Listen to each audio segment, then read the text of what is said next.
oder aber auch für Vertriebler, für Mediaberater, die selbst einen Podcast machen. Was Andreas gesagt hat, finde ich super klasse, dass diese Perspektive mit Mediaberater machen, Podcasts als Service, das finde ich fantastisch. Das ist de facto eine Inbound-Marketing-Strategie.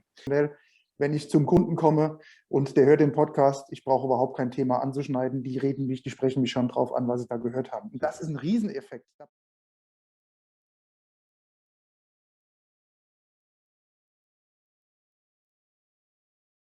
Cette présentation, la question qui m'a été posée était de savoir quel est le marché du business du podcast. Est-ce que c'est un bon marché pour les radios en France? Eh bien, je vais essayer de partager quelques informations avec vous.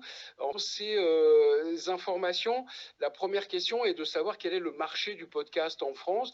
Eh bien, Acast l'a estimé de l'ordre de 2 millions d'euros en 2020 sur le marché français. Ce que vous voyez dans ce slide, c'est que dans cette petite pyramide, la grande majorité des podcasts, plus de 70%, n'atteignent pas 50 000 écoutes mensuelles.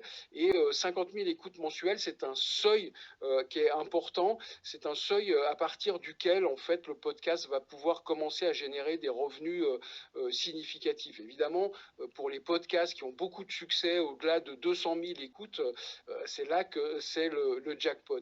Mais si vous faites le calcul avec un CPM de l'ordre de 15 euros pour le podcast, avec de la publicité, donc placée avant le podcast, en pré-roll, en règle générale, eh bien, avec 50 000 écoutes par mois, à 15 euros le 1000, vous allez générer un revenu annuel de l'ordre de 9 000 euros.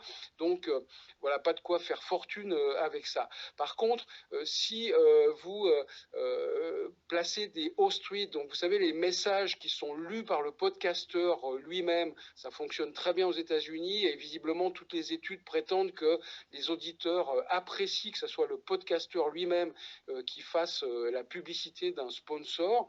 Eh bien, là, le CPM grimpe de 70 à 90 euros, c'est à peu près la même situation aux États-Unis, et les revenus générés sont tout d'un coup beaucoup plus importants.